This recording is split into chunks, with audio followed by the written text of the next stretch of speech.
हरे कृष्णा, राधे राधे दोस्तों।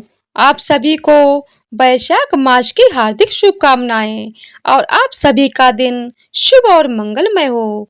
आपसे अनुरोध है कि कथा को पूरा अवश्य सुनिएगा। यदि आपने अभी तक चैनल को सब्सक्राइब नहीं किया है तो कृपया चैनल को सब्सक्राइब कर लीजिएगा ताकि आपको हर दिन नियम से वैशाख मास महात्म्य की कथाएं सुनने को मिलती रहें। तो आइए अब आज के अध्याय का शुभारंभ करते हैं भगवान श्री कृष्ण की पौराणिक कथा के साथ। पौराणिक कथाओं पर विश्वास करना यद्यपि कठिन होता है, परंतु भक्ति हृदय की वस्तु है, तर्क की नहीं। उसमें श्रद्धा और विश्वास का होना अत्यंत आवश्यक है। इस कथा में भगवान भगवान श्री कृष्ण का अहरनिश अर्थात दिन रात नाम लेने वाले भक्त की क्या महिमा है। एक बार भगवती पार्वती ने भगवान शंकर से कहा, देव, आज किसी भक्त श्रेष्ठ का दर्शन कराने की कृपा करें। भगवान शंकर तत्काल उठ खड़े हुए और बोले, जीवन के वही क्षण सार्थक हैं जो भगवान के भक्तों के सानिध्य में व्यतीत हों। भगवान शंकर पार्वती जी को वृषभ पर बैठाकर चल दिए। पार्वती जी ने पूछा, स्वामी, हम कहाँ जा रहे हैं? शंकर जी ने कहा, हस्तिनापुर चलेंगे, जिनके रथ का सारथी बनना श्री कृष्ण ने स्वीकार किया।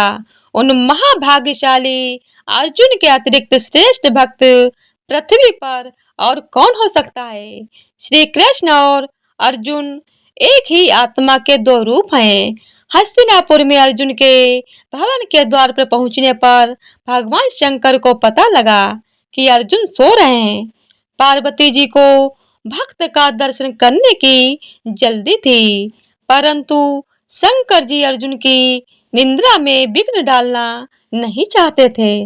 इसीलिए उन्होंने भगवान श्री कृष्ण का स्मरण किया। तत्काल ही भगवान श्री कृष्ण उद्धव जी, रुक्मणी जी और सत्यभामा जी के साथ पधारे और शंकर जी पार्वती जी को प्रणाम कर उनसे आने का कारण पूछा। शंकर जी ने कहा, आप भीतर जाकर अपने सखा को जगा दें, क्योंकि पार्वती जी अर्जुन के दर्शन करना चाहती हैं। जैसी आज्ञा कहकर भगवान श्री कृष्ण अंदर चले गए। बहुत देर हो गई, पर अंदर से कोई संदेश नहीं आया। तब शंकर जी ने ब्रह्मा जी का स्मरण किया। हंस पर बैठकर चतुर्भुज ब्रह्मा जी वहां आए तो शंकर जी ने उन्हें अर्जुन के कक्ष में भेजा, परंतु ब्रह्मा जी के अंदर जाने पर बहुत देर तक उनका कोई संदेश नहीं आया। कुछ समय बाद शंकर जी ने नारद जी का स्मरण किया। शंकर जी की आज्ञा से नारद जी अंदर गए, किंतु संदेश तो दूर, कच्छ से वीणा की झंकार सुनाई देने लगी।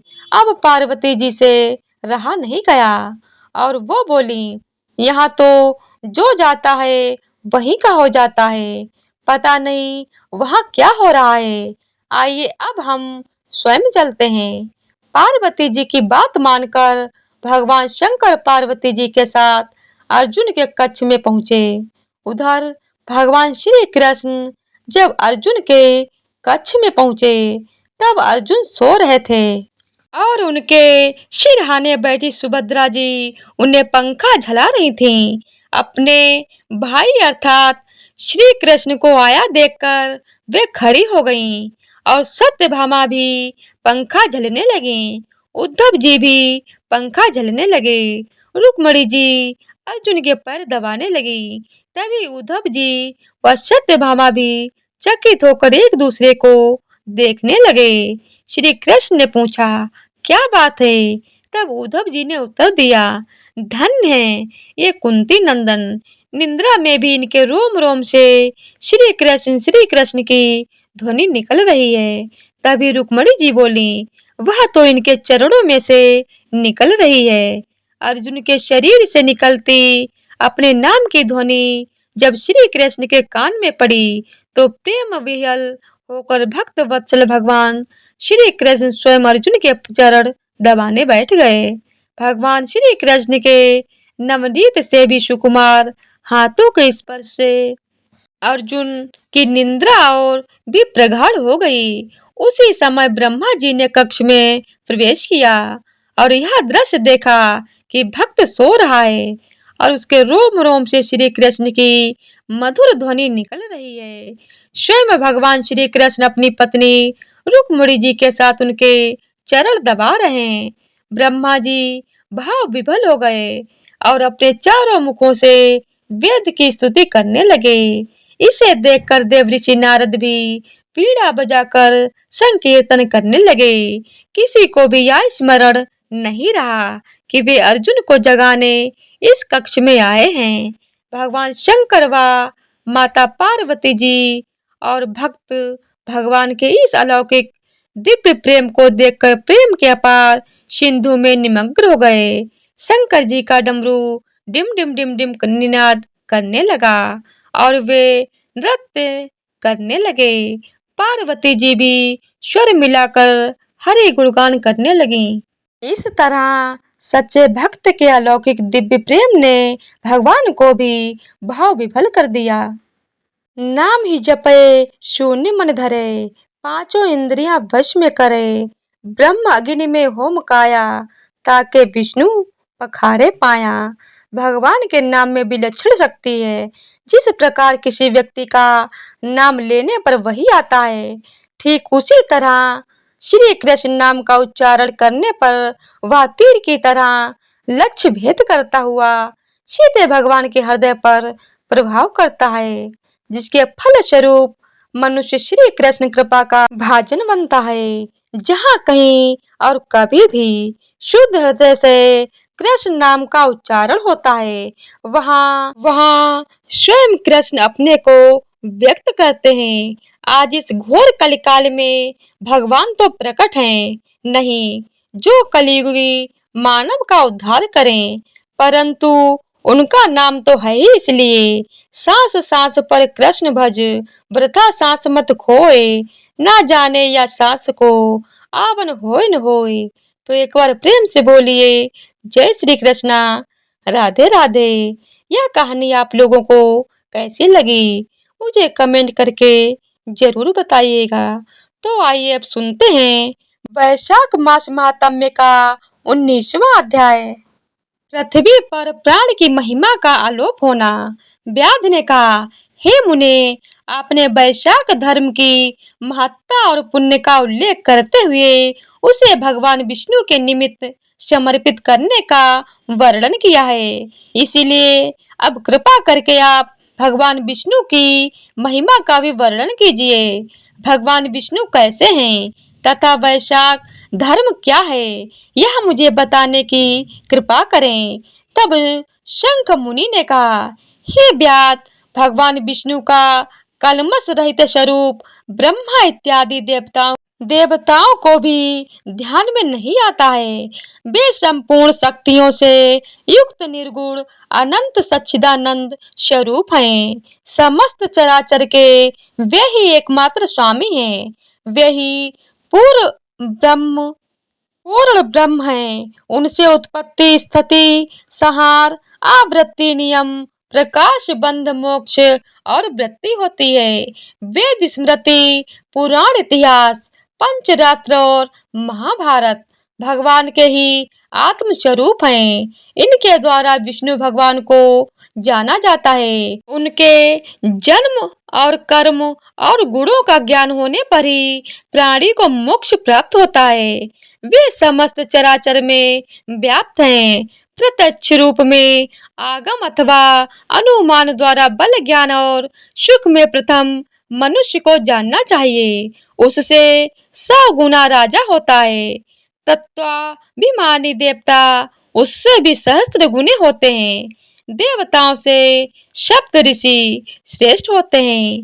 सप्त ऋषियों से अग्नि, अग्नि से सूर्य, सूर्य से बृहस्पति, बृहस्पति से वायु, वायु से इंद्र, इंद्र से पार्वती और पार्वती से जगत गुरु महादेव, उनसे बुद्धि देवी और बुद्धि से प्राण बलिष्ठ होते हैं। प्राण सबसे श्रेष्ठ हैं। यह समस्त जगत प्राणात्मक ही है। उसी से ओतप्रोत है तथा वेष्टित ही वह नील मेघ के समान प्रभायुक्त एवं सबका आधारभूत है। इसी को सूत्र कहते हैं। लक्ष्मी के कटाक्ष मात्र से ही इसकी स्थिति है। तब व्याध ने पूछा, भगवान विष्णु की एकमात्र कृपा लक्ष्मी देवी हैं, उनके समान कोई नहीं है। जीव में प्राण नामक सूत्र कैसे हुआ?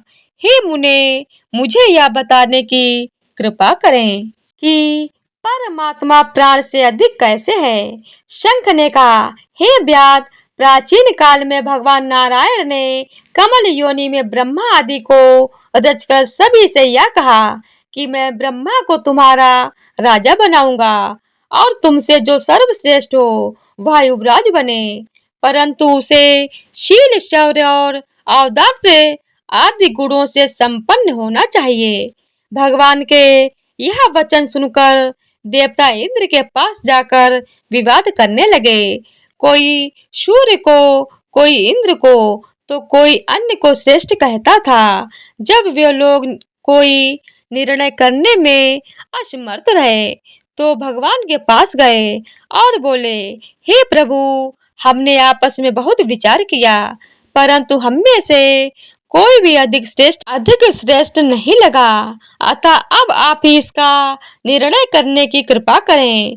भगवान उनकी बात सुनकर हंसे और बोले, मेरे विराट रूप शरीर में से जिसके निकलने पर शरीर गिर पड़े और उसके प्रवेश होने पर वह पुनः खड़ा हो जाए, वही तुम सबसे श्रेष्ठ है।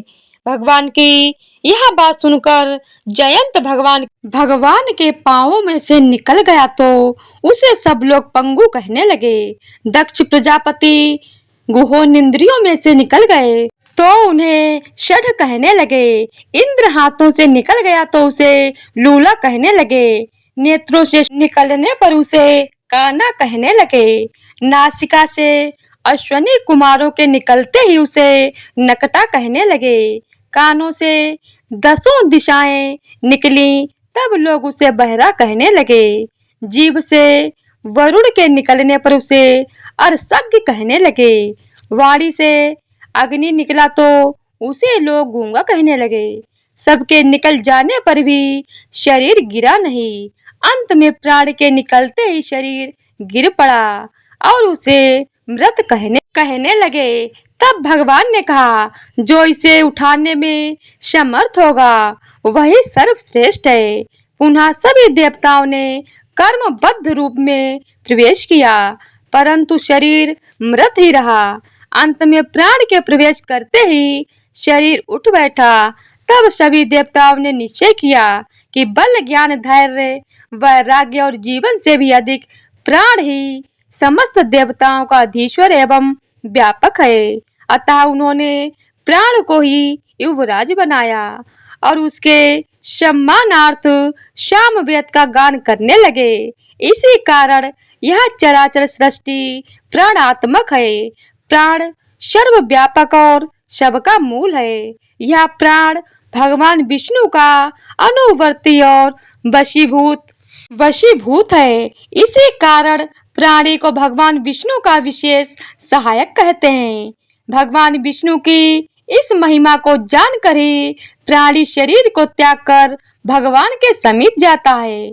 शंख मुनि के इन वचनों को सुनकर उस व्याध ने पूछा, हे देव, आप प्राण की उस महिमा का वर्णन करें जो कभी भी विदित नहीं है। तब शंख मुनि बोले, एक समय प्राण भगवान का पूजन करने गंगा तट पर गया। वहां ऋषि मुनियों के साथ धरती को हल से शुद्ध किया। पृथ्वी के नीचे कण्व ऋषि समाधि लगाए बैठे हुए थे। वे हल से खींचकर बाहर आ गए और सामने प्राण को देखकर शाप देते हुए बोले, तीनों लोकों से तेरी महिमा नष्ट हो जाएगी और तुझे पृथ्वी पर कोई भी नहीं मानेगा। इस पर प्राण को बहुत क्रोध आया और वह मुनि से बोला, तूने मुझ निरपराधी को शाप देकर उचित नहीं किया है। इसी कारण हे कण्व, तू गुरुद्रोही होगा और तेरी सभी जगह निंदा होगी। हे व्याध, उसी समय से पृथ्वी पर प्राण की महिमा लोप हो गई। कण्व ने भी शाप के वशीभूत होकर अपने गुरु की हत्या कर दी और वह सूर्य का शिष्य हुआ। हे व्याध, तूने जो पूछा था वह सब मैंने बता दिया। अब और क्या पूछना चाहता है? इसी तरह से वैशाख मास महात्म्य का 19वां अध्याय पूरा हुआ। तो प्रेम से बोलिए ओम नमो भगवते वासुदेवाय नमः। जय श्री हरि विष्णु। तो आज की वीडियो अगर आप लोगों को पसंद आई हो तो वीडियो को लाइक शेयर और चैनल को सब्सक्राइब कर दीजिएगा। धन्यवाद।